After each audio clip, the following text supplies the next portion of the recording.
Lance here. It's about 7 a.m. just leaving the gym, and wow, was watching CNBC there, and you know, I try my best, and especially these past couple weeks with the whole banking crisis, I've tried my best to stay on top of the market, looking at the market internals.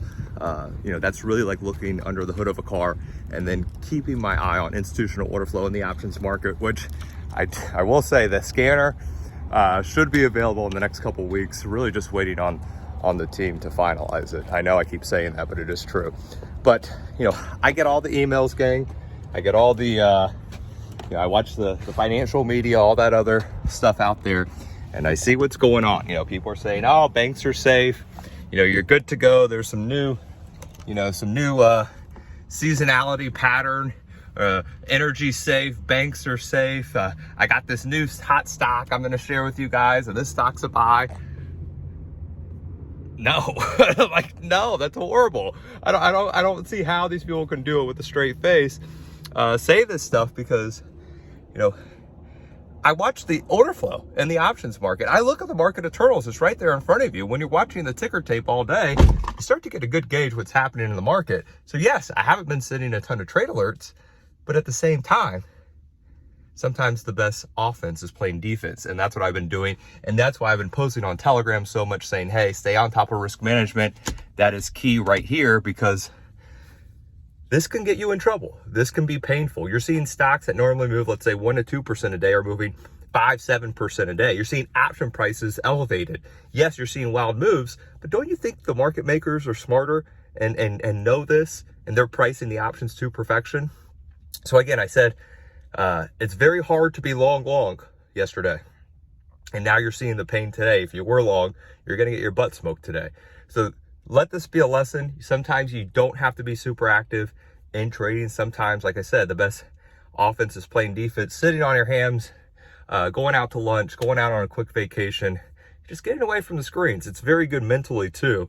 You know, if you're short, you know, you have to always think, what's next, right? If you're short, do you think the market continues to fall into the weekend? Do you cover your puts? If you're long, are you going to hold your options? Are you prepared to sit through the volatility? Do you think this weekend's going to be bullish, and, you know, Biden or some other politician's going to come out with good news trying to step in and save the banks? I think today is quite obvious that that doesn't work. It has never worked. And that's why, you know, I try my best, because I really trade and I'm on the computer all day, to give you guys real intel in the markets, not just some, oh, the banks are safe. And then you have another bank collapse. Remember, there's not just one cockroach in the house. There's more. You're starting to see more trickle, and you can only get your shoe, take it, and hit them so many times, because more are going to keep popping up, right? Eventually, stuff is going to explode. And, you know, I think that's getting pretty obvious, that we keep seeing more and more news. Like Goldman Sachs came out saying they were the buyer of Silicon Valley Bank just the other week before the collapse. You're seeing, you know, the board of directors selling stock. Or the CEO selling stock. You're seeing that people on the board of Silicon Valley Bank only one person had any experience in banking. They were all Obama and Hillary officials. It's very sad that this is happening in 2023 in the US. But when there's smoke, there's fire. And again, just staying on top of risk management is key here. It is, you know, I'm baffled. I was watching Dow futures were down about 0.5%.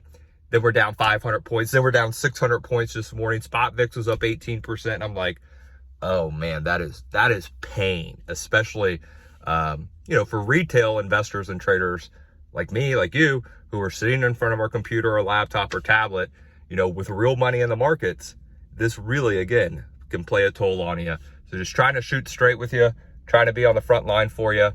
And, you know, we'll continue my best to stay on top of these markets and give you guys some actionable, real intel. All right, I'm out.